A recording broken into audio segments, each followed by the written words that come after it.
grateful host. And in studio with me, Q Money Magic Man. What's up, Q? Another beautiful day in Lafayette. Another beautiful day in the neighborhood. That's when I should have worn my sweater. See? Anywho.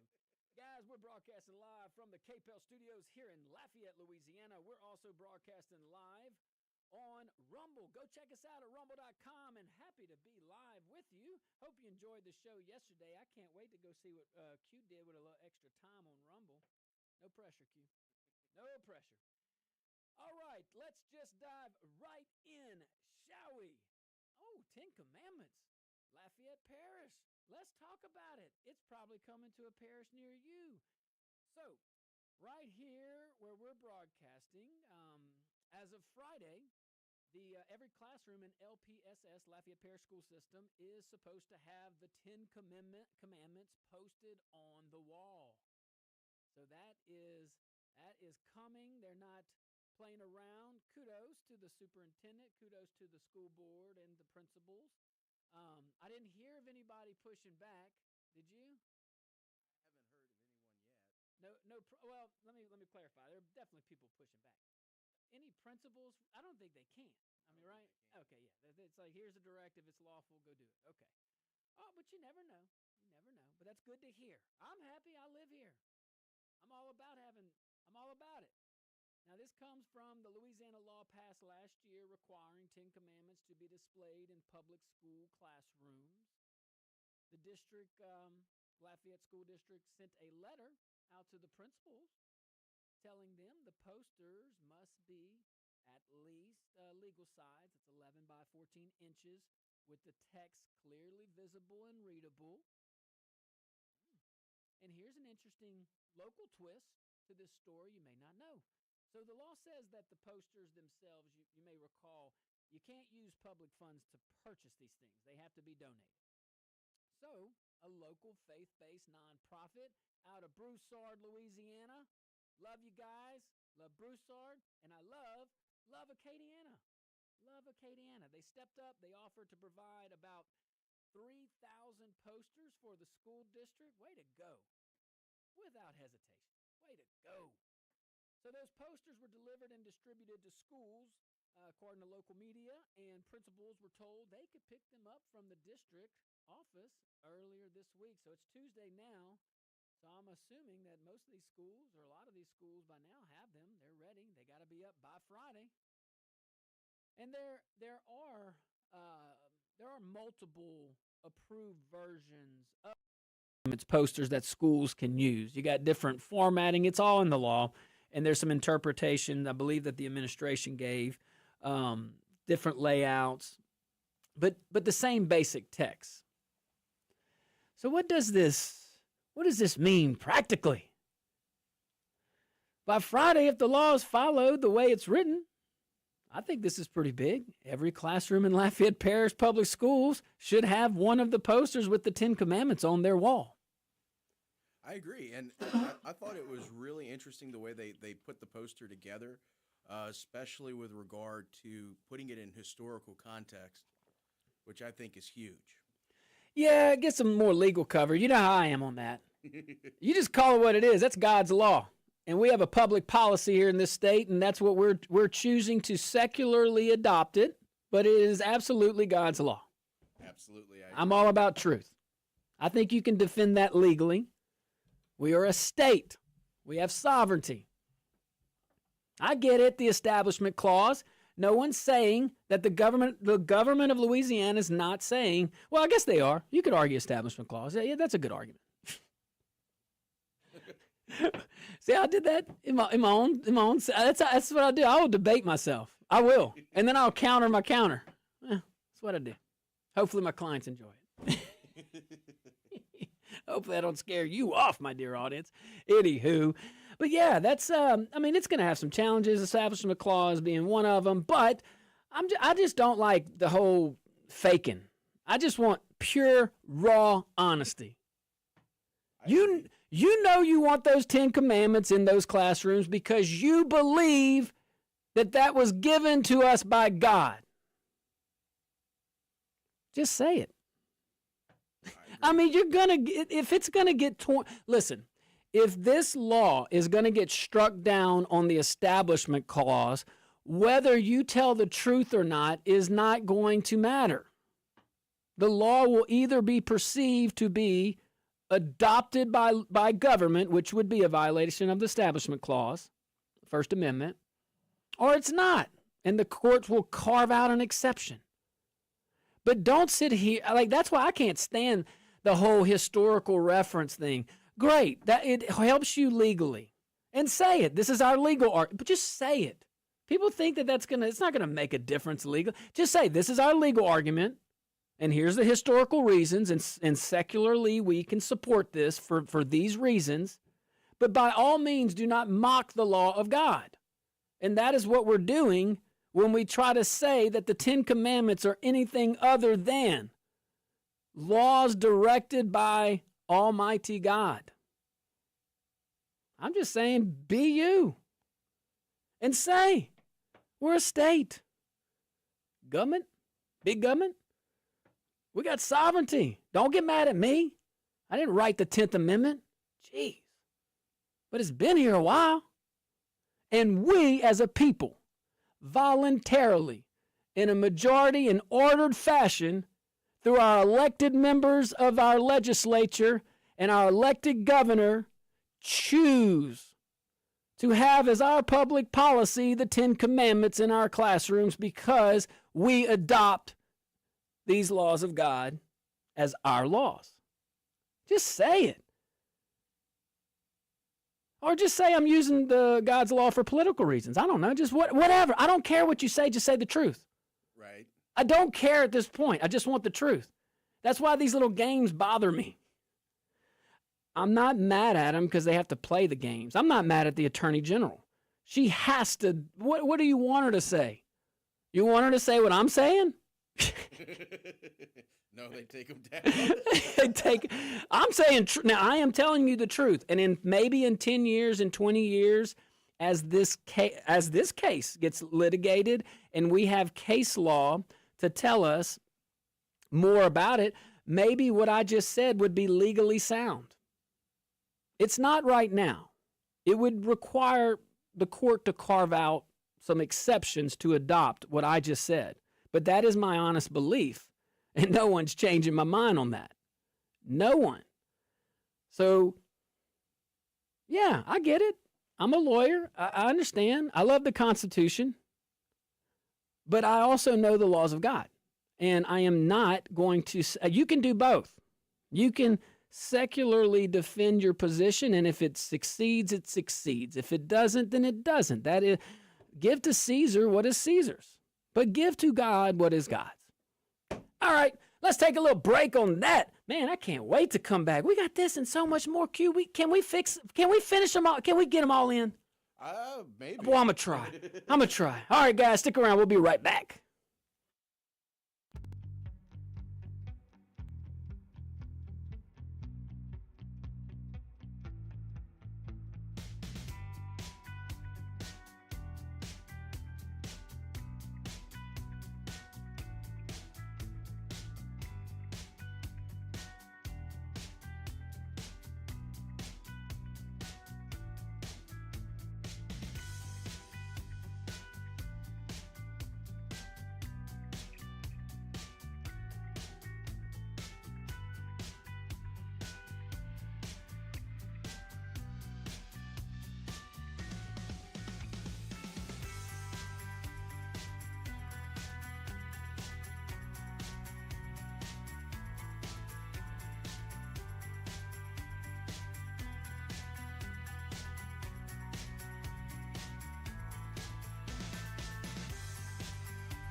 All right. Shout out to Don Ho 007 afternoon from Philly. That's where I'm talking about. Don Ho, is that where you from? Or you just visiting? We see the numbers. I appreciate the East Coast, all the way up into the Boston area, Salem and Marblehead. Lynn, saw that, Lynn. I pay attention, Q. You see you over there doing. He's paying up. See, you've seen it live, and then you got me over there. Anyway, guys, this is behind the scenes. We're going to stay on this topic to our national audience out there or watching on rebroadcast on a podcast. So, look, I'm covering this. We're in Lafayette, Louisiana, but this is a pretty big story. It'll be a national thing, I would imagine, once it goes up the chain of command, once it runs up the flagpole of jurisprudence, case law. We might learn a lot, but what do you guys think about, what do y'all think about my position there? I say it. Say what you got to say, but don't pretend. And if it's for political reasons, hey, I want the 10 Commandments because I'm going to get more political points. Okay, say it. I'd rather you say that than try to mock. Oh, this is not religious. This is historical. Man, boy, don't you. What God gives is what God gives. Well, maybe I'm extreme on that. I don't know. Maybe I'm extreme. I debated myself in the regular sequence. I got to stop sidetracking Quentin. He's over there trying to focus. But, no, I just want to tell Don Ho hello, man, from Philly. That's pretty sweet, brother. All right, we got about 40 seconds left. We'll go live here. Appreciate you guys. Sorry.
Welcome back to the Josh Guillory Show. We are broadcasting live from the KPEL studios here in Lafayette, Louisiana. We're also broadcasting live on the mothership, rumble.com. Go to rumble.com.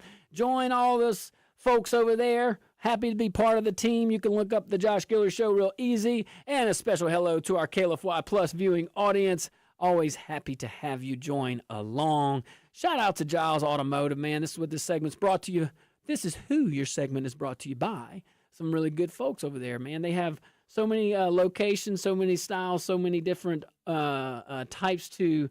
I mean, you got Giles Subaru, you got Giles Nissan.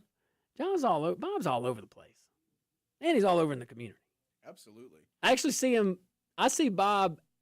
I see Bob Giles actually more in the community, and I know he works his tail off than I do at his office. So. I could definitely see that. I mean, yeah. From all the causes he's part of. Love it. But anywho, let's move on, guys. I appreciate you so much.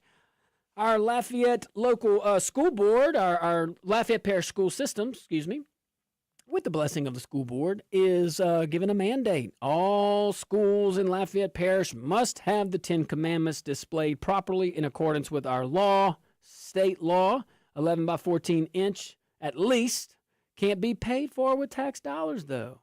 And thank you to Love Acadiana. Man, listen, we give shout-outs to a lot of national folks on this show and some state folks even. I'm going to try to, Quentin, let's work hard to give some shout-outs locally throughout our listening audience. We're going to work hard on that. But this is one, Love Acadiana. Man, appreciate you. 3,000. Roughly 3,000 of those copies. That's great. That's great. Way to go. And that's how that is a consequence of this law. It makes the government and the community work together. And isn't that the same organization that spent a lot helping remodel schools some years back and giving back to teachers? Man, that is one of the, let me tell you, I can go on and on about Love Acadiana. Very, very, very engaged entity that helps a lot of people, at least from my lens, from what I saw. And I'm grateful because look, government's government. Government ain't hard. I'm telling y'all, it's the easiest thing in the world. If you just do what you say you're going to do, focus on what it's supposed to be focusing on. Infrastructure, keeping people safe, keep your economy rolling. One way to keep your economy rolling is to make sure government does what it's supposed to do. Protect its people, get your infrastructure in order, make sure your regulations at the local level are very reasonable, and you know what you do? It's just a thought, just an idea. A lot of local folks out there. If you have regulations, one best practice is let the people who are in the industry write the regulations with the elected folks and the community's approval, of course, and there's a process. It's an open process. But you got to get the regulations, for example. Builders, you want to be involved in that. Man, anybody, realtors, mortgage lenders, I don't care. If you even touch those, that's who you get in there. That's just one example, and I digress from the tangent there because we are talking about the Ten Commandments. But this, hey, this is a local leader saying, we ain't talking, we're doing. Because by Friday, it's got to happen. Now, let's talk a little bit more about this legal stuff here, okay? Because if you followed this story statewide, you know there are some legal challenges happening in other places. You got the usual. You got the civil liberties groups. They've argued the law violates the First Amendment. It might. Under current jurisprudence, I would say it does. If we have to be, want me to be fair, I think it does. But that's why courts exist. I mean, Roe versus Wade was the law at one point, and then Dobbs came. There was another case in between, but that's neither here nor there. Supporters, of course, argue, the historical foundation. I gave you my tangent. If you're on Rumble, you heard all about it in the break. So those legal battles are still playing out. And I'll say it again. I just want people to be honest about this. I want our elected officials, and look, a lot of them are, and I got to be fair to them. If they go out there and argue what I'm saying, then maybe it'll hurt them. I don't know. But I am telling the truth. Don't mock this. Just say what it is. I believe that I believe the Ten Commandments were handed to us by God, and I believe that it's great public policy to adopt them, and I don't think people should murder folks, and I think that people should do a whole bunch of things, all right? And here's the historical foundation of American law and culture that supports it secularly outside the arguments of religion. So, I mean, that's one approach, and that would be my approach if I were in those positions, which I never will be. So it's interesting to see this play out right now because you do have a state that is at least pushing forward. Kudos to the governor. Kudos to the legislature for at least, you got to at least say this. They took a majority's opinion on something that can be argued secularly under the right circumstances, not under current jurisprudence. You would have to change the law, case law. But you got to at least give credit where credit's due. And at least they're pushing this. And the Attorney General, I mean, she's been on the show talking about defending this. She understands more, just as much as anybody, I think, about the First Amendment. So if there is someone, I mean, she was involved in Dobbs, overturning Roe versus Wade. So we have somebody at the helm that if you're going to make the argument, I think she can make it. I do. And I think her Solicitor General can make it. And I think the folks that they have in their office can make it. But we'll see because it's an uphill battle legally for this law to stay on the books. Under our current jurisprudence, it can definitely be argued that it violates the Establishment Clause. But you ain't going to change it unless you change it. And you can't go to the court and just knock on the door and say, hey, guys, I really don't like this law. Can y'all change? No. The Constitution says you have to have what's called a case or controversy. You have to have a real case. The courts are not advisory courts to the executive branch or the legislative branch. They're their own independent, co-equal branch of government. And there's rules on how you can knock on the door. So that's one of them. All right, we're going to take a tiny little break. I want to hear from you. What about these 10 commandments? What about the law? What about Lafayette Parish? Hey, they ain't talking. These are doers. Kudos. We'll be right back. Phone lines are open.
What's going on, my Rumble folks, all my streaming folks out there? Let's see here. Joe Biden's lost memory. I tell you, you always bring a smile to my face. Now, before I read it, though, I don't know. Maybe I should read it first, Q. Let's see. I would have no issue with them being posted if they remove the first 4 commandments, the ones actually dealing directly in religion. The remaining 6 are great rules to go by. I'll read that. I'll read that on air. That's a great one. What do you? Oh, you had something to say. I think it's an interesting take. All right. Well, why? Well, think about it. There shall be no other God but me. Yeah, that's a good point. So what Joe Biden's lost memory too is saying is that's government saying that there's no God other than one God. That is a good point. Put them up. Look, we have a state law. It has not been struck down. I don't know what to say. Now, I think it has some legal issues, but apparently the people in charge say that while some people say it's unlawful to do what they're doing. You have other people that say it's lawful, and the executive branch chose to follow the advice of their legal team, which is, what do you want them to do?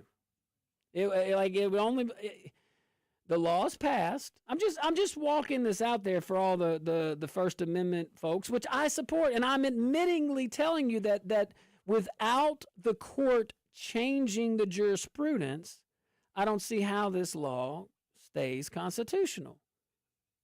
But notice how I'm saying it. Stays constitutional. It's constitutional right now. It has not been deemed unconstitutional. And the executive branch, the governor in this case, is choosing to enforce the law. The school board at the local level here is choosing to enforce the law.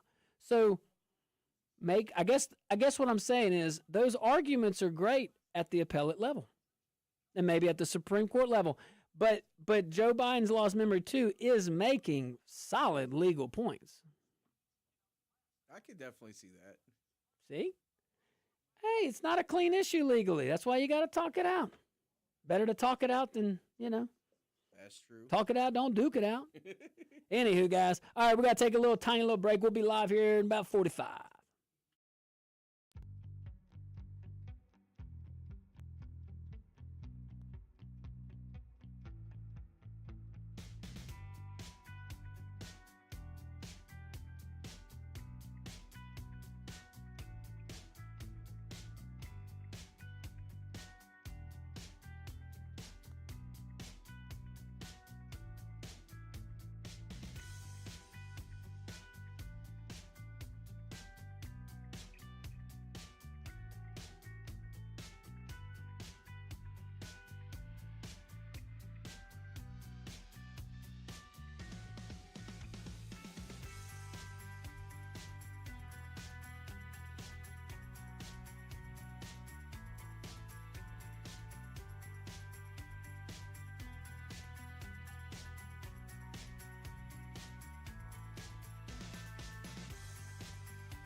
Welcome back to the Josh Guillory Show. We are broadcasting live from the KPEL studios here in Lafayette, Louisiana. We're also broadcasting live on rumble.com. I want to see you over there at rumble.com. Let me see that chat. It's rocking. Let me see it real quick. Thank you.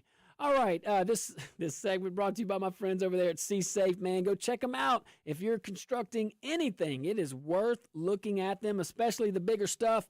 From wastewater treatment plants, you got offshore drilling platforms, you got everything in between. C-Safe delivers. C-Safe you can count on. C-Safe, SEA, just like the ocean. Man, their products are manufactured right here in Acadiana, literally right down the street from this studio, quite frankly. Made by American workers. We love that. Go visit them. csafe.com. SEA, just like the ocean. All right, I want to read Joe Biden's lost memory, too. Joe Biden's lost memory, too. I'm going to the phone lines, I promise.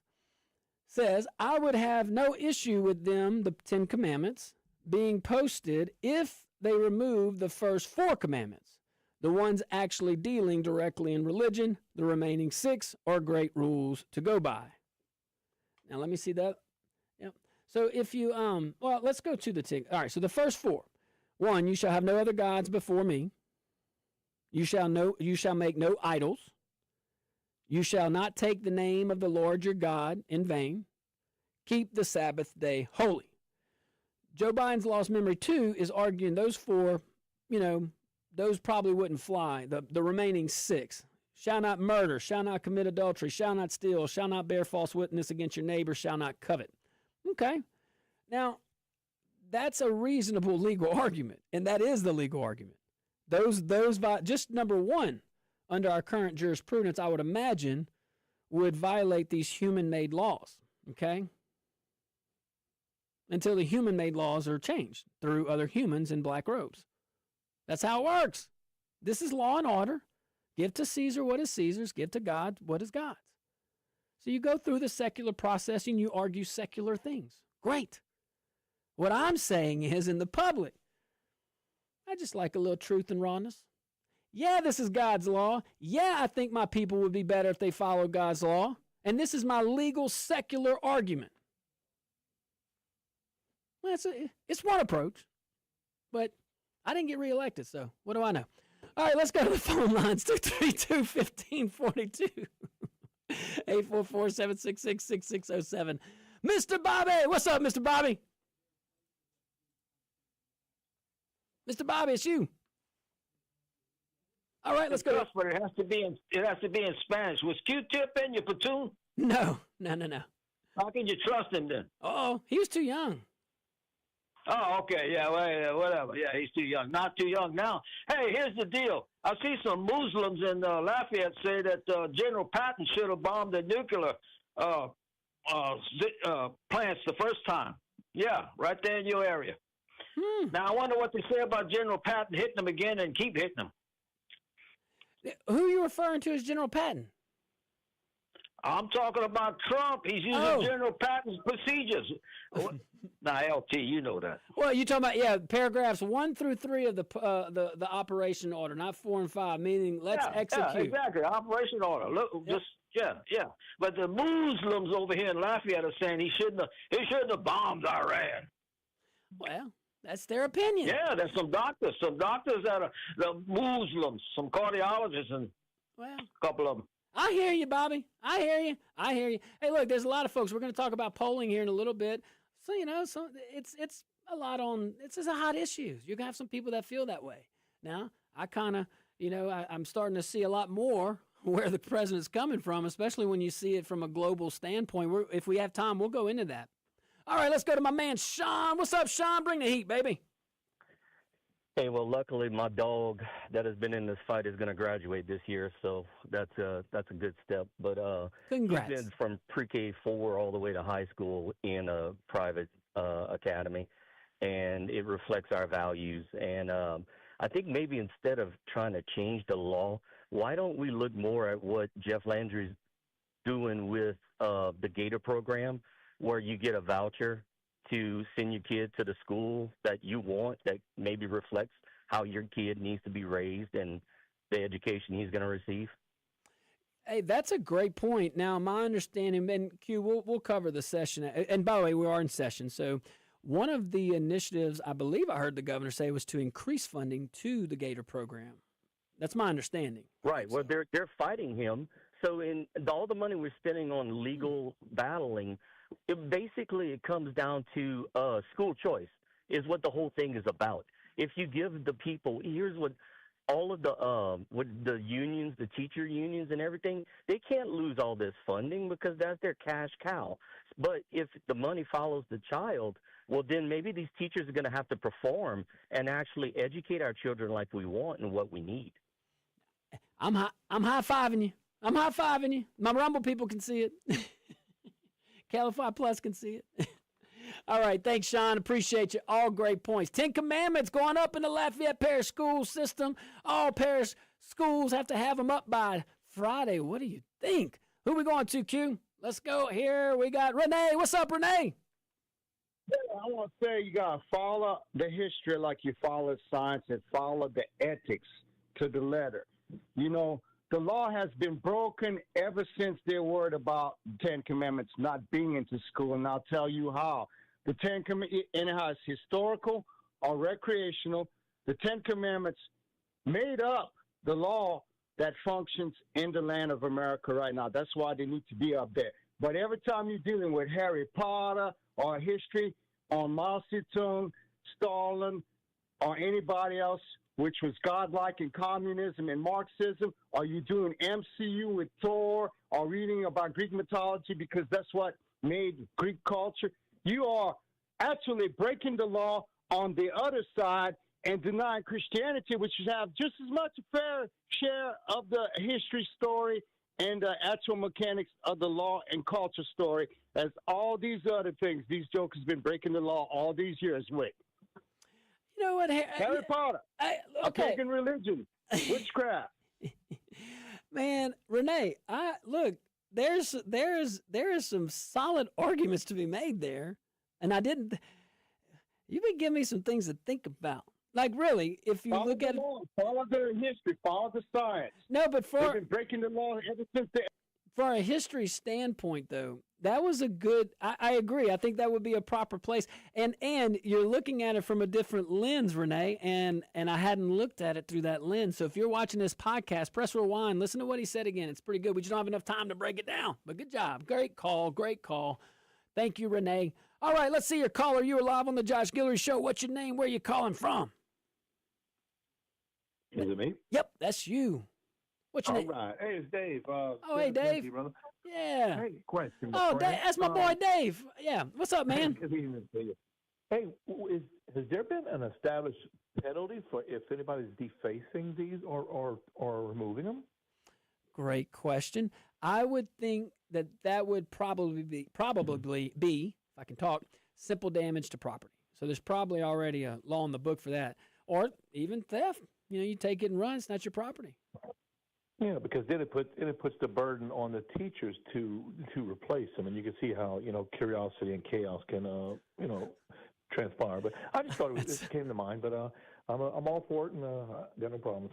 I hope you have an awesome day. Dave, love you, brother. Tell the fam I said hey. Good people. All right, let's see here. Who are we going to? Mr. Blue Wave, my dear friend. What's up, Mr. Blue Wave? It's going to be a red. Hopefully anything that we win. I don't even care about the wave anymore. What's up, Mr. Blue Wave? Hey, what happening? I'm good. You still there? I'm here. I'm listening. Okay. Senator Graham Crackers, South Carolina. MAGA ripping to Graham wish to send America's son and daughter to war. I tell you right now, not mine, unless his son go. One of his sons. Thank you. Thank you, Mr. Blue Wave. Thank you. Yeah, Lindsey Graham, I can't get this out of my head. I don't know why. I can't get out of my sight anymore, Quinn. So over the weekend, it's worth you going to Google. Just put one of Lindsey Graham's rants on, and this time Reagan. Like, this dude, I'm just saying, how he spoke about Reagan. You rode Reagan's Trump coattails till you couldn't ride him anymore until Trump came along. And then when it's convenient for you, you ride his coattails then. And you haven't seen a war that you don't like. Now, I'm just saying. Now, anyway, I'm getting a hand and arm signal to move on. I was about to go somewhere with that. Anywho. All right, guys, stick around. We'll be right back.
Welcome back to the Josh Guillory Show, broadcasting live from the KPEL studios here in Lafayette, Louisiana. We're also broadcasting live on rumble.com. I just saw the last chat. That was good.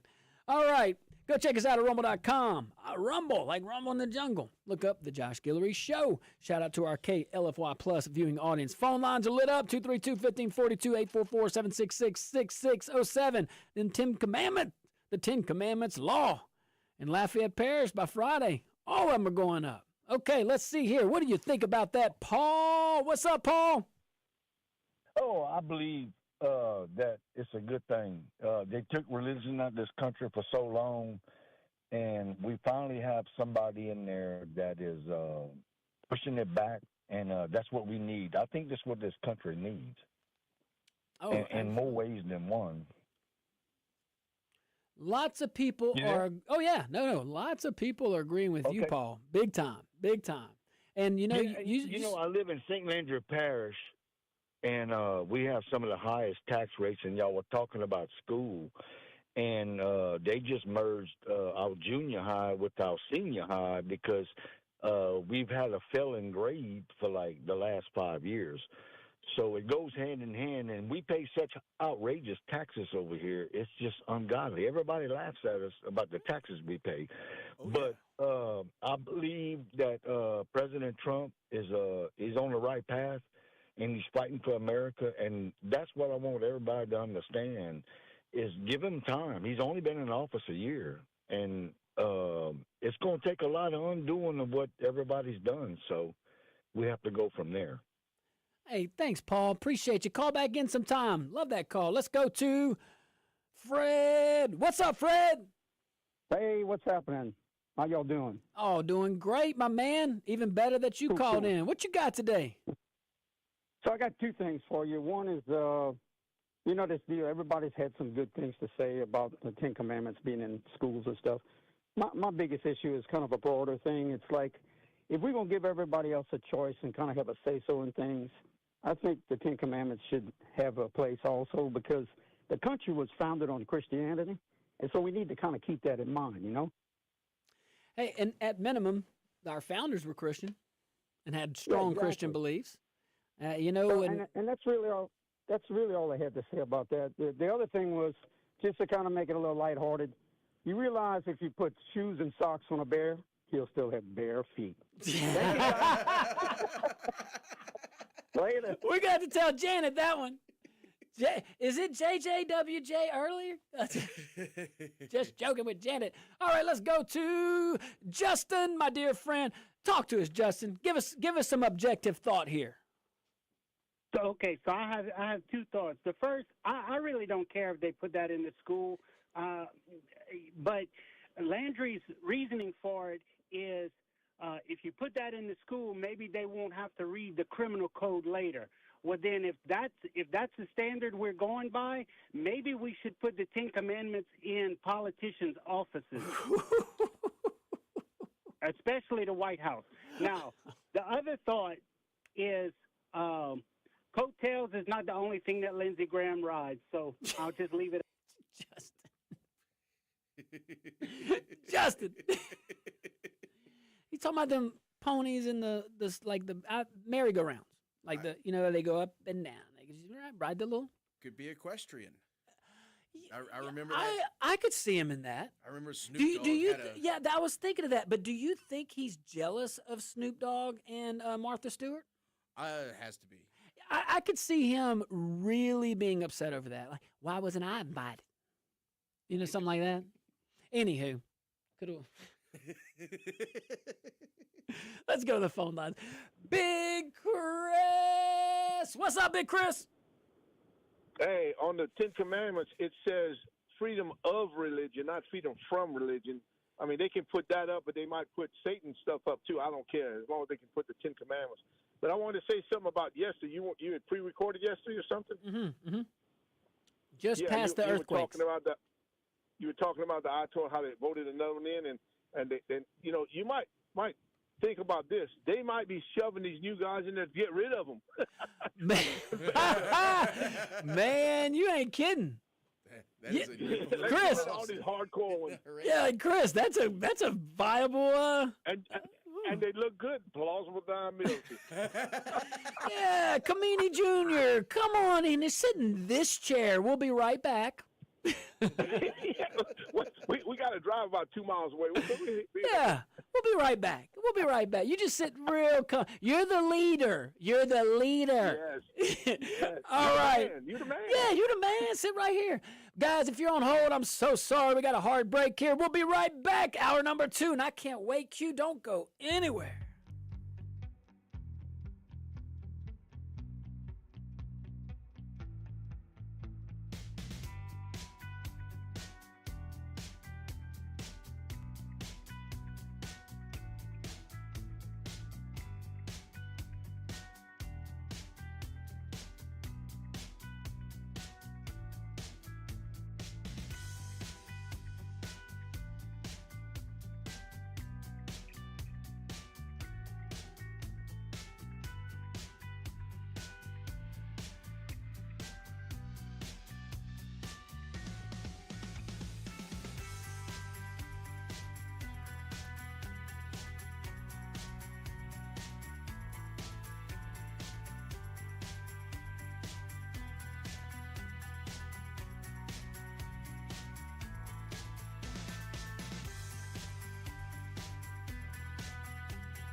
Hey guys, welcome back to a commercial break.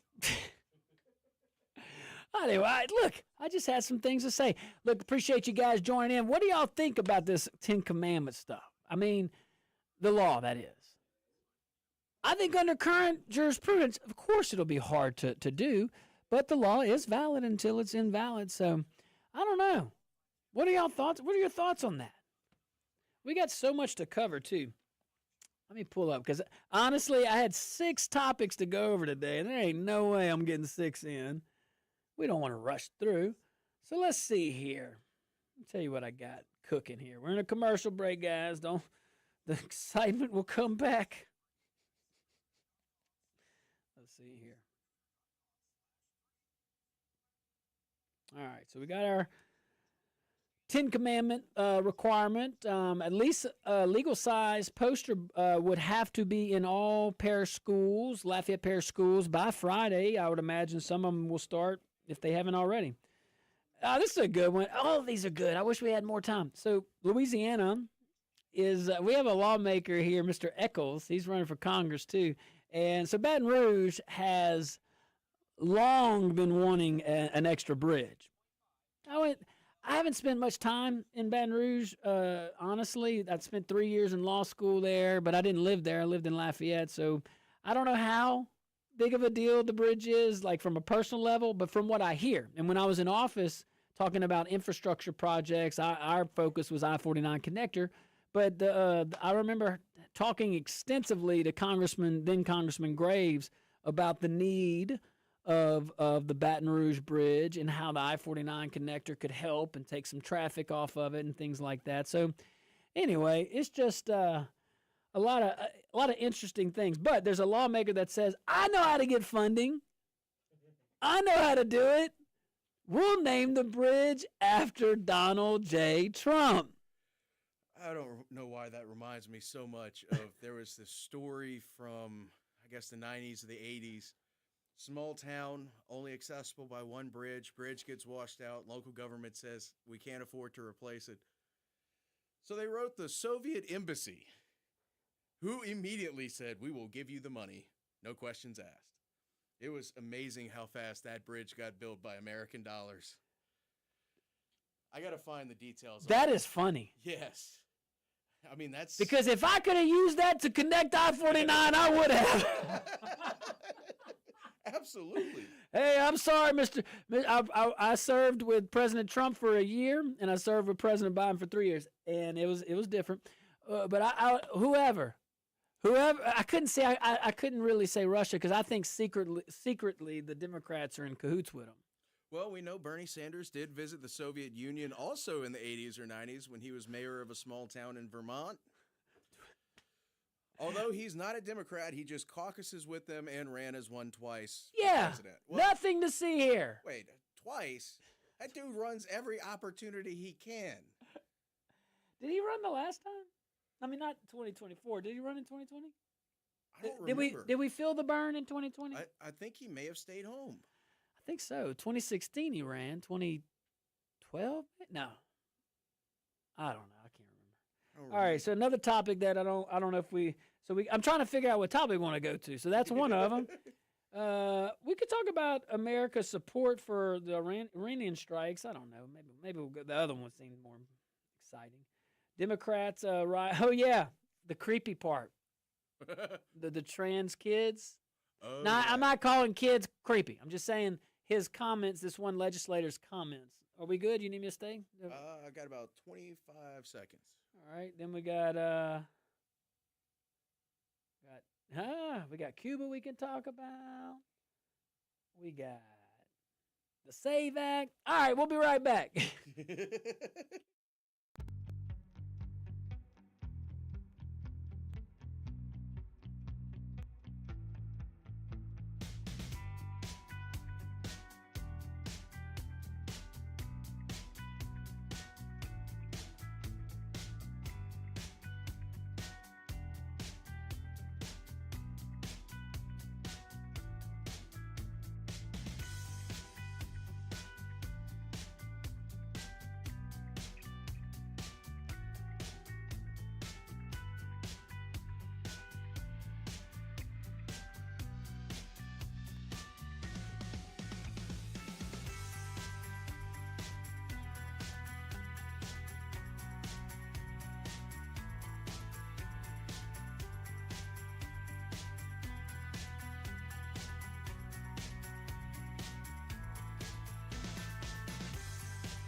Good afternoon, ladies and gentlemen. Welcome to hour number 2 of the Josh Guillory Show.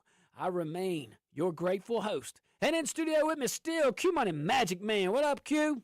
Oh, a beautiful day. I got some coffee, and it is incredible. You're bouncing. Yes. We're ready. Hey, guys, go check us out at rumble.com. I want to see that chat hot and heavy for those that are chatting over there. I appreciate you. Shout out to our KLFY Plus viewing audience. Go to my X page at Josh Guillory USA. Very, very original, but we're good. Can you get this up and running? Cool. So, we have a lot on this Ten Commandments stuff. And when you think about it, we know there's going to be a First Amendment argument. We know, and as Joe Biden's lost memory too, we know that those first 4 commandments, especially the first one, that's what's going to be argued. And under our current case law, yes, sure, absolutely. That will cause some challenges, but we'll see. We'll see where it goes. I said before, kudos to the legislature, kudos to the governor, kudos to the attorney general.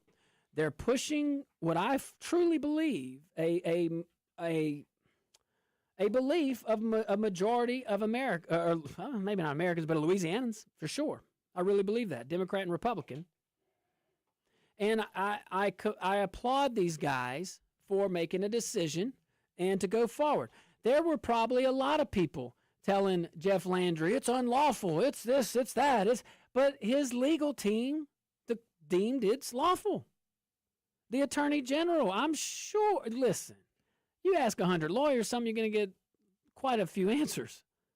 I am certain there were assistant attorneys general and other maybe lawyers that are on the team on the civilian side that probably question the legality of this law, and to enforce it, they probably said it was unlawful. But there was enough of the legal team that said it was lawful. So the attorney general made a decision, and I applaud her, and I applaud her for how she's arguing it. If we have to pick one person to argue this, I really believe Liz Murrill and her Solicitor General are the team to do it. I really believe that. Look at the experience. When Governor Landry was the Attorney General, Liz Murrill was his Solicitor General, the first one. And look what she did there with Dobbs, with other cases. Of course, Jeff was involved. He was its AG, just like Liz is involved now. And Liz has a Solicitor General. Just happens, it's a unique situation where the AG was the Solicitor General. How great to know that. So we'll see. All right, we got a lot of things to talk about here. Cuba's been in the news. Have you seen that, Q? I've seen a little bit. This is an island that's out there in the water. I hear they're really friendly with the Kennedys in the 60s. You think so? I heard that they had great conversations. That's what I thought. All right, so so 90 miles off the coast here, Florida, Cuba's sitting over there, and it's been busy. Because after everything we've seen in Venezuela and in Iran, the Trump administration is now turning its attention toward the last, basically major communist holdout in the Western Hemisphere. It's the Don Road Doctrine. He called it that. I mean, look, it's a clever name. Hey, why not? Only him. Only our boy. So the Cuban regime is still technically led by President Miguel Diaz-Canel, but everyone understands where the power comes from. This is not a secret if you've been paying attention to this. It still flows through the Castro family. Make no qualms about it. Raul Castro, that's Fidel's brother, you may recall, now allegedly 94 years old, apparently still casts a long shadow over the government. But the system around him is getting weaker, and here's why. All right, we're talking about Cuba. For years, Cuba survived economically because Venezuela was sending them cheap oil. That arrangement was basically socialist solidarity, communist solidarity. One regime helping another regime survive. But that pipeline collapsed when Venezuela's strongman, Nicolas Maduro, he was removed from power and taken into our custody, U.S. custody. He's in New York, him and Diddy. That's true. They're at the same place. At least they were. I laugh every time I think about it. I'm just saying, ain't no freak-offs going on in there, I don't think. You would hope. It's a term. It's a term. I didn't know what that was until Diddy came out in the news. I had never heard the term prior to Diddy. I don't know if I ever want to hear the term.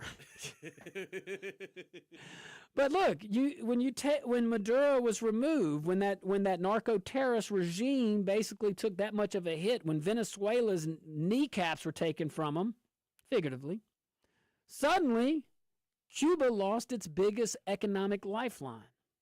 And that has left the island in some serious trouble. And it's not overnight. This has been since Maduro. Well, you started to feel it probably a couple weeks in. We reported on it a little bit. But this is not, this ain't play. I mean, we're talking like fuel shortages and blackouts. We're talking economic stagnation. It is stagnant. And now the Trump administration sees an opening.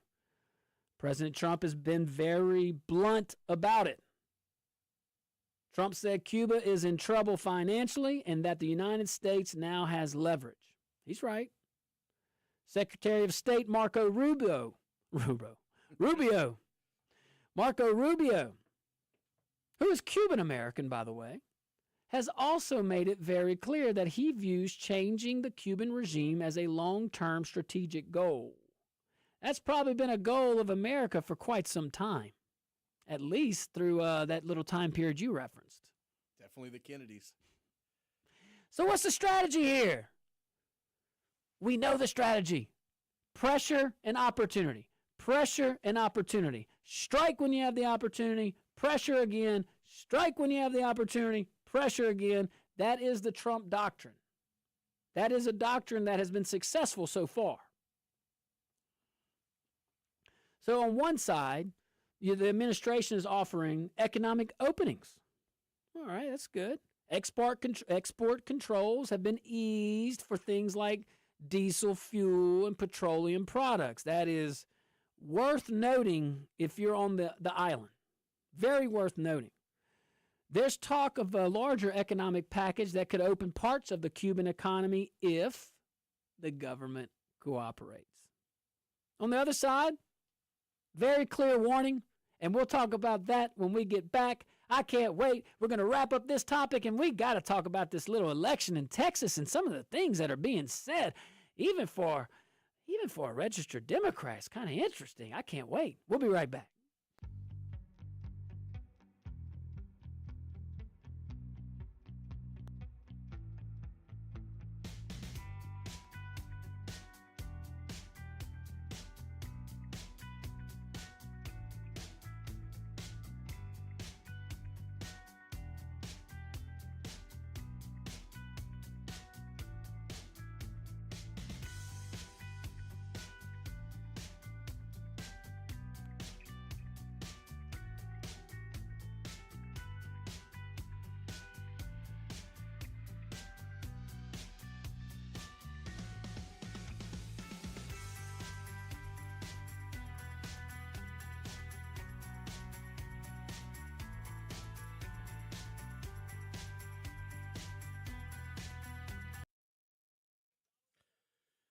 Hello, everybody. We were just talking a little bit more about Cuba, and one of the things I was thinking about was how can we accurately reflect on their economy, on the communist system there? And I couldn't help but remember when Fidel Castro passed away, he had a large funeral procession. There was international press present, and the car that was carrying his body on display broke down. Just stopped running. They couldn't get it going. and they had to push the car the remainder of the distance. Now think about it, that's an American vehicle probably, and the only reason it's not running is because, well, the car is very, very old, number one, but number two, they can't get parts for it. Why can't they get parts for it? They chose the communist system outside of capitalism, outside of the American economic umbrella for the region. And that's been what's tied that island nation down for decades, literally from CIA plots to put a explosive device in Fidel Castro's cigar to other plots. The U.S. has wanted to be rid of the ilk that is the Cuban regime for literally generations. And if you ask the average person in Cuba, they probably won't tell you the truth because they value their lives, but they also want the Castros gone. They want that regime to fall. They want freedom. They want the revolution that they were promised, the idea that they can choose their own destiny. Well, guys, we'll be back from break in about a minute and 20 seconds. Stay tuned.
Welcome back to the Josh Guillory Show, broadcasting live, from the KPEL studios here in Lafayette, Louisiana. We're also broadcasting live on Rumble, rumble.com. Let me see you over there at rumble.com. You can check me out at Josh Guillory USA. What up, neighborhood grass man?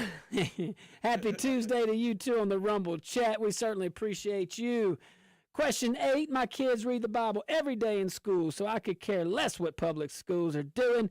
He needs to focus on our insurance policies. Well, the Gator, good point, but the Gator program, I think, will help with that. And I was happy to hear the governor say increasing, some funding for that. I didn't get to hear all of his I guess, opening remarks to the session, but we'll cover it. There's some good things, and I want to focus on the positive. Y'all know I try to find the good because usually there's more good out there than bad. We just don't hear about it. That's why I love Acadiana. Shout out. Not just for this, helping out, but everything. So let's go back to Cuba. Whew. So the other side over there, we're talking, Trump is saying that Cuba's next, then the regime needs to go and all the things, and he ain't wrong. But in his approach, this is all calculated. All of these are dominoes. All of them. Every single one of them. And at first, I didn't know which country he's putting pressure on. Obviously, right now, it's China. It is clearly China. Because Russia's benefiting a little bit from the Strait of Hormuz being affected, impacted. I think 15% of China's oil comes from there, 15 to 20%. So China's feeling it. Russia will feel a little bit in some weaponry, but they can overcompensate from that. So it's very interesting how all of this is playing out. But Cuba, anyway, so the administration, they say they're offering economic openings. I agree. I mean, export controls, we talked about this right before the break. They have been eased. They've been kind of going down. Like we named two, petroleum products, diesel fuel. So larger economic package that could be coming too is what the president was saying. So on the other side, though, there is a very clear warning. If the Cuban regime continues to behave the way Maduro did in Venezuela, the United States could pursue criminal indictments against Cuban leaders for things like drug trafficking or human trafficking. Now, that's the part where it's going to be a slippery slope. We talked about Maduro and how that was an exception and how that was a tailored exception. I'm going to watch this part very closely. I don't know. I just think, I don't know. I'm going to watch it closely. Hey, I definitely am giving Donald Trump the benefit of the doubt here. I think he's earned that in his foreign policy. Because I thought it was kind of crazy to talk about Greenland a year ago. Greenland? What are we talking about Greenland for? I wonder how the Danes are feeling right now. Well, we've been there, you know. I was more of like, why are we talking about it? Right. Like really, like what is the relevance? I wasn't getting it, you know. We never talk about Greenland, but now I know, and I'm like, this dude has been sitting in Mar-a-Lago, just plotting, and notice he maintained his relationships throughout the years with these heads of state. So it's like this dude hit the ground running. But Maduro himself, you recall, he is in a federal detention center in Brooklyn because of similar charges. So there is a precedent. I don't know. This one feels different. I have nothing to go off of right now. We'll keep an eye on it. But the message coming from Washington, you can't mistake in it. Like Cuba has a choice right now, basically, and it's not what the regime may want, but it's work out a transition that moves the country towards economic openness and cooperation with the United States. Or you could risk facing the same kind of pressure that brought down Venezuela's strongman. Now, whether that strategy works or not, it's a different question. Whether that strategy is the appropriate measure is also very debatable. And as I am giving this objective thought, perhaps I should step back from that a little bit, because this is also Trump. I mean, he's like, it's an option. It is absolutely an option. But I don't think it's the option he would want to go with. I think he has enough advisors in there to advise him, saying, hey, you can do other things to get there. And what you have on Cuba right now, outside of the United States, is it's almost like they're almost under siege with their supplies. It's so bad over there. You know, Cuba's communist government has survived for more than doggone 60 years. But the geopolitical landscape has changed dramatically. It's changed dramatically in the last 6 months. But let's look at the big picture, 60 years. The Soviet Union is gone. Venezuela's leadership's collapsed. Now Washington is actively trying to reshape the whole landscape over there, the political landscape, and the political landscape of the Western Hemisphere. Which means the next chapter of the Cuba story may look very different from the last 60 years. And we had our friend Kevin on last week from Bessie, Kevin Birkin, and I think we were talking about this. Louisiana farmers, but just Cuban citizens opening a true capitalistic economy with the United States as a partner, 90 miles off the coast of Florida, right there. And where we're broadcasting from in South Louisiana, well, we certainly welcome the trade. Our rice farmers, our sugarcane farmers, open up those ports. There's multiple ports around the whole island. Like there's an opportunity not just for the Cuban people, but for the United States as well. All right, we gotta go to Texas. All right, Q. I don't even know where to begin with this. All right, let's talk about the Democrats' newest rising star, who just stepped into a political little buzzsaw. Now, this is the guy that beat Ro Khanna, right? Or Jasmine, which one is it? I don't know. I think it was Crockett, Jasmine Crockett, not Ro Khanna. She was doing something else. All right. So, Texas State Representative James Talarico. We covered this whenever the primary was, last week or week before. So, Talarico, he just won the Democrat nomination for United States Senate in the great state of Texas. Well, now he's catching a little heat over some comments from a podcast that just resurfaced. Them pesky podcasts. The host asked him a pretty simple question. Wasn't trickery. The host asked, what is something you love besides family and friends? And Talarico answered, trans children. Okay. Now, this is what I don't understand. Is he's saying children that want to be a different gender? I think so. So it's not like children of two. I'm genuinely asking. I can't keep up with this. He's not saying children of two people that are not that like a boy is a girl and a girl's a boy. Right. He's saying okay, I get it. So he's talking about teenagers and stuff like that, or not even teenagers. I think 2-year-old. I think he watched a bunch of past Joe Biden speeches and comments, and he was like, that is the path I'm going to take. Like creepy. Yes. Like I'm going the creepy route. The very creepy route. Come a little closer. Smelling the hair. So that line, what is something you love besides family and friends? Trans children. Okay. All right. We're going to leave it on that. We'll be right back. Phone lines are open. 232-1542, 844-766-6607. And I can't wait to hear from you.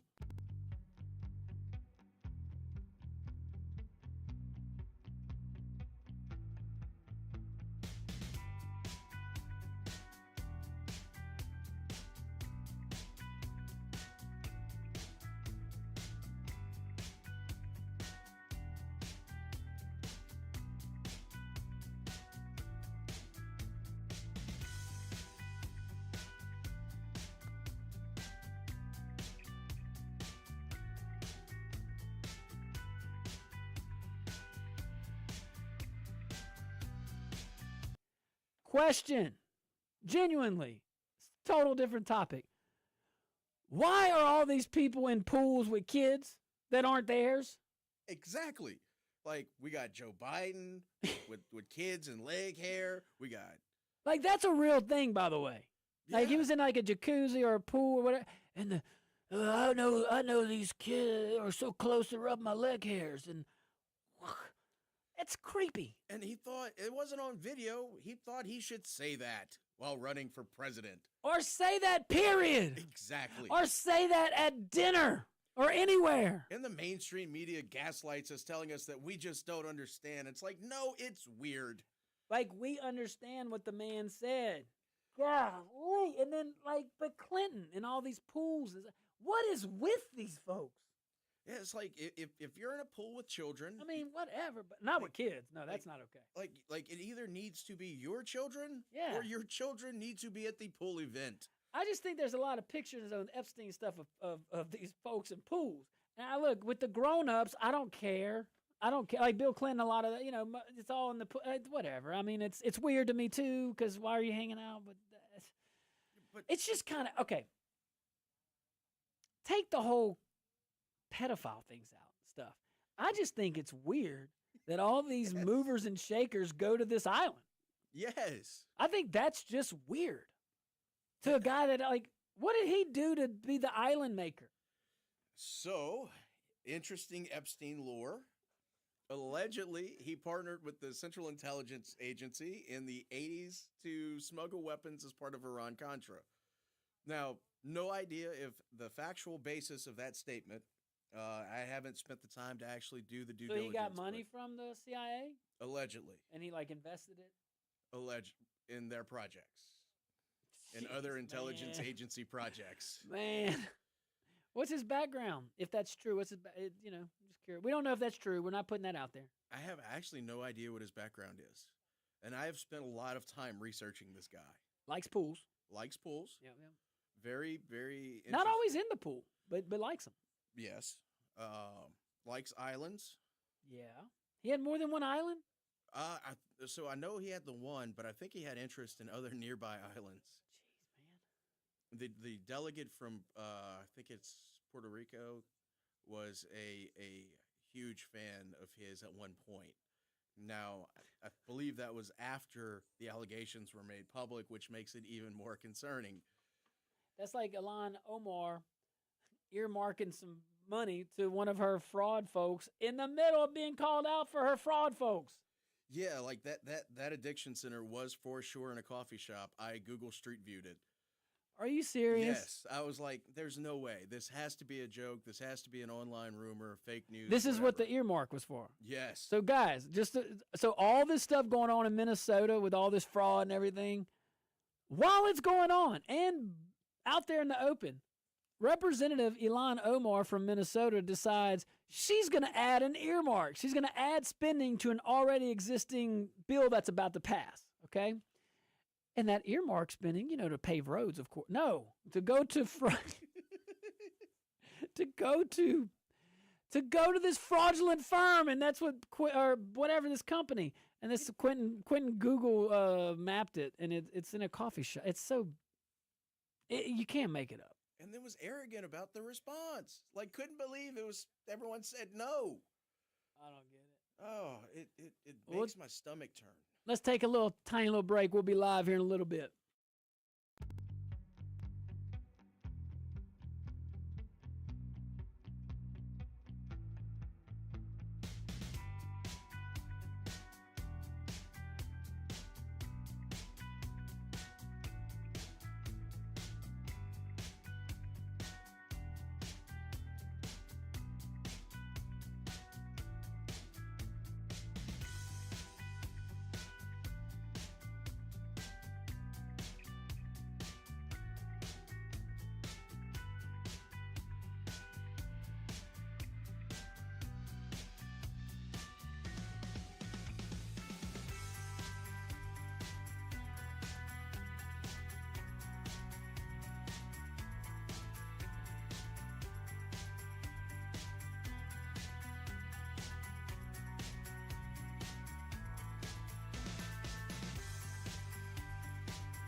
Welcome back to the Josh Guillory Show. We are broadcasting live from the KPEL studios here in Lafayette, Louisiana. Also broadcasting live on rumble.com, rebroadcast on KLFY Plus. Love all of you guys. Man, this segment brought to you by my friends over there at C-Safe. Go check them out. I'm telling you, go check them out. SCA, just like the ocean, if you are constructing anything, wastewater treatment plants, doggone sewage plants, even residential. When in doubt, if you have FRP products in your design or even remotely close to it, call my friends over there at C-Safe. It is an American company. They manufacture their products right down the street in South Louisiana, right here in Acadiana by American workers. Go visit them. C-Safe. You know the name. You know you can trust them. You know you can count on them. C-Safe, SEA, just like the ocean. Check them out. So Talarico says, now this is a guy in Texas. He's the nominee for United States Senate, and he is going to, well, we'll talk about it. He has two potential Republican nominees as he's going to go against. He was doing a little podcast. he was asked a very simple question. What is something you love besides family and friends, James? Well, Mr. Talarico said, trans children. Cool. Interesting answer. I love all kids too, but I love them enough to tell them the truth. Like, you are a boy, you are a girl. I understand that something's not clicking, and that's okay. There's beautiful people like my wife who is a counselor that you could talk to. I'm not trained, but there are people that can help. But that, yeah, if you really love trans children, you should tell them the truth. They're kids. My goodness. Anywho, let's go to the phone lines. Who are we going to? Sean 2.0. What's up, Sean? Hey, man, I want to talk to you about Cuba again. Yeah. Great people. I think they're going to do well with a free society if we can do that. I think our sugarcane farmers might fight that a little bit because they can do it a little cheaper than we do. But, there's room for everybody at the table. Now, what I want to bring up is our agriculture secretary saying that they can't get H-1 visas to have people come in to peel crawfish. Now, that's a problem. We have people on EBT and everything like that, unemployed. You can't get a girl from Cecilia with a neck tattoo to come peel some crawfish. I think we can do it, guys. You know who peels crawfish well? The Chinese. They peel crawfish long time. So we can't box ourselves in like this. We have to be competitive, but it can't be easy. You have to work a little bit. Good point, Sean. Good point. Good point.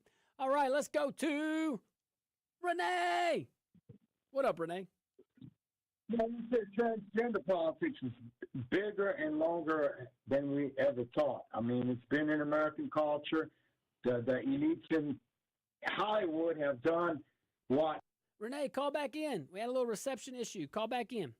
All right, let's go back to Texas, the great state of Texas. They have a Senate race going on. James Talarico says he wants, besides his family and friends, trans children. So it's family, friends, and the podcaster gave him that, so we don't know if that's up there in the top 3, okay? But trans children, that's up there, okay? And I would be okay with that answer if it was followed up with, I love trans children and I love them so much I'm going to tell them the truth and I'm going to get them the help that they need. That's what I would be okay with that if you followed it up with that, right? And that's not picking on anybody. I just think it amazes me how much they focus on children. Yeah, man, you ain't kidding. This is a thing here. I'm starting to see it too. I'm not calling every Democrat a pedophile, okay? But I'm just saying that it's interesting what Q just said, because it really is another example. Why are we talking about kids again and in a weird way? Especially, like, why is it so consistently in a weird way? We're not talking about sexual orientation, being gay or straight or anything like that. We're talking about, often in most cases, irreversible stuff, procedures that, I mean, these are kids. If you're a grown up and you want to, you don't want no junk in the trunk.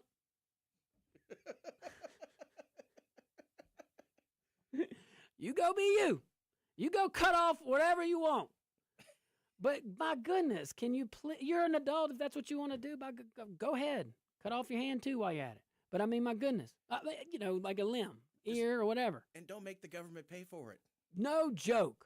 We even had service members under Biden that we were paying for trans sex, whatever it is. Operations. That's crazy. I couldn't understand how would they be able to maintain continuity of medication in the field. If you don't know your own gender, how can you tell the enemy apart? That's a good point. It's hard enough in the climate, the world that we fight wars in now. I mean, even Iran would not even be very much of a linear battlefield, but for probably, how long does it take to get to Tehran? I think it would take about a day. Maybe. But yeah, this is, I mean, you got, so anyway, so Talarico over there, Texas Democrat candidate for Senate, pretty straight answer. But that line has now exploded and across political media, as you can imagine.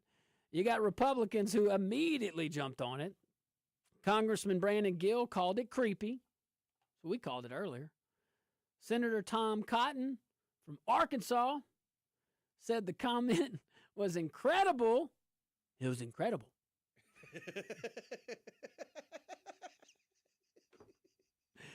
But he also joked that Talarico makes Kamala Harris look like a social conservative. Yeah, you're right. I mean, you're right, Senator. Texas Governor Greg Abbott piled on. He said advocating for gender surgeries for children is the opposite of humane. Agreed, Governor. Now Talarico's campaign says this is just a political attack. Maybe. I guess. But that's your politics, man. Of course it's a political attack. That's your political opinions that are hurting kids, minor children. Go advocate for 30-year-olds to do whatever they want. I mean, there's plenty of transgenders over there. I'm a transgenerational. That's different. I don't want anybody from the peanut gallery over there saying that. Us transgens, the real ones, we take offense to that. And if you offend me enough, I'm going to find me a Democrat congressman to make some trouble over it. All I have to do is say I'm transgen. That's true. They won't know which transgen I am. They just focus on the prefix. They don't know that I can roll as an OG millennial or a young Gen Xer. Don't get mad at me either. I'm not the Harvard demographer in 2012 who said it. I just took the liberty of calling me transgenerational.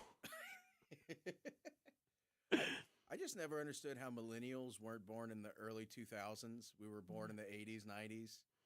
Yeah. Like the naming conventions kind of messed with me. Yeah, you would think the Alpha or whatever would be. Is that the next one? Gen Alpha.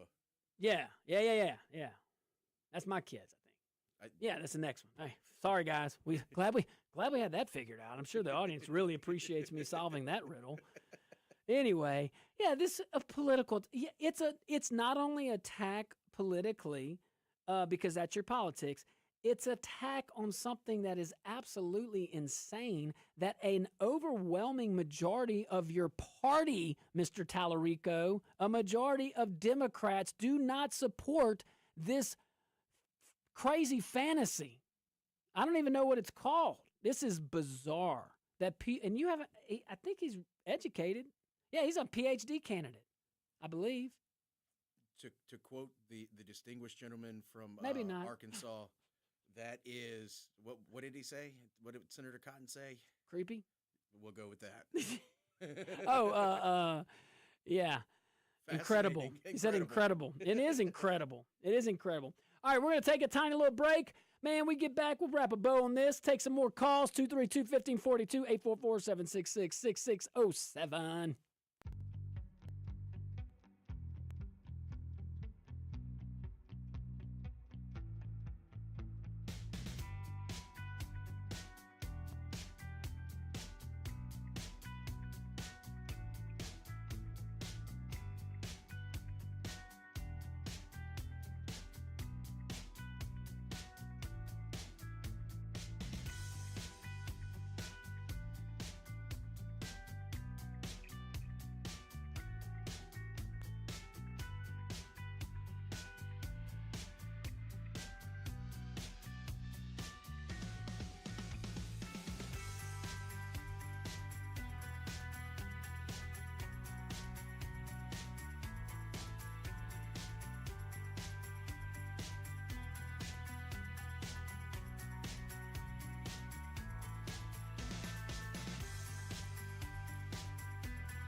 Welcome back to the Josh Guillory Show. We are broadcasting live from the KPEL studios here in Lafayette, Louisiana. Also on Rumble.com, KLFY Plus, X, and all the streaming platforms that you would expect. We certainly appreciate you guys for tuning in.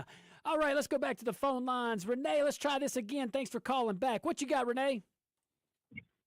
Well, I want to say that certain popular teams in the past have glorified trans lifestyle. So how can you? I mean, it's wrong, but how can you expect it not to affect our younger generation? Yeah, anything we do. You're right. So we're planting a seed, no matter what our actions do, whether we like it or not. And two great calls, in my opinion, Renee. Thank you. That's something we should probably pause on as a society, because, I mean, we're only here for a little bit on Earth. So while we're here, we got to, maybe I'm getting older, I'm thinking about it more, but still, seriously, as you got, whatever we do now, it will be a ripple effect. So that's why our elected officials, it's important to pay attention. And I'm happy that our Louisiana officials are definitely pushing the Ten Commandments stuff. We'll see where it lands. We'll see. But shout out to my boy over there, Keith Kishbaugh. Very big supporter of the show, but my dear friend. And I have to tell you, Kishbaugh Construction, American company. We talk about patriot companies. Kishbaugh Construction. I know personally. I've seen in multiple settings. He's done multiple projects for me. I love it. Always receptive to ideas. And that's what I like when you're part of the process. And if you're like me and I'm hardly ever part of the process, Q knows, it's just not my style. Even for people like me, they make it easy. So I really appreciate your patience, you and Amy and everybody over there at Kishbaugh Construction. And Kish, thank you for what you do for our community. Love you, brother. All right, let's see here. Let's stay on this in Texas. So one of the Texas Senate candidate basically is one of his, what he loves the most. It's definitely his top three. His own admission, trans kids. Okay. So Talarico, because this is why all this, and he's getting heat, obviously. But this is why this kind of has an impact politically. Think about it. Talarico. He's built a national reputation as a legislator among progressive activists as a very articulate, very polished communicator. He's young. He's media savvy. He often frames progressive policies in religious language because he's studying to be a Presbyterian minister. Did you know that? I did not know that. And he has made transgender advocacy one of the core themes of his political identity. Does this dude know he's running in Texas? Like Beto getting his teeth cleaned would resonate more than this stuff. I forgot he did that. Yeah. You can't unforget it. It's just deep. You compartmentalize that. Yeah. You saw that and you're like, mm-mm. Put it with the rest of my trauma. Yes. It's back in there with trauma. Dude, that was crazy. A lot of likes.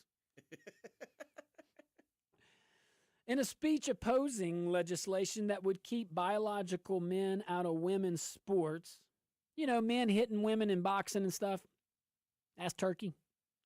Well, Talarico, yeah, you remember that? Oh, Olympics? Wow. Yeah, it's a real thing. Ew.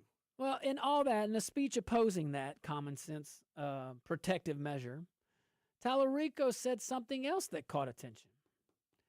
He said God is non-binary. Okay. All right.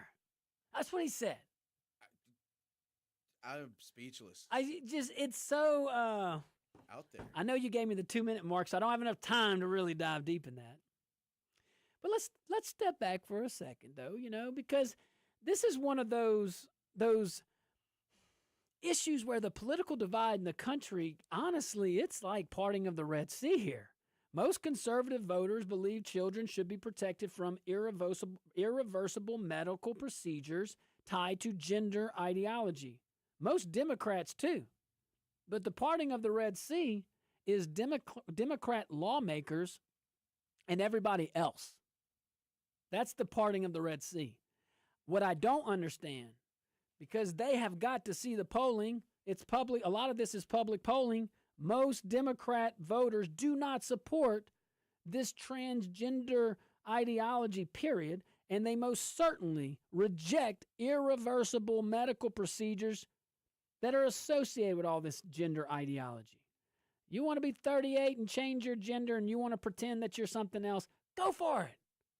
You be you, boo. But my goodness, can we at least protect kids?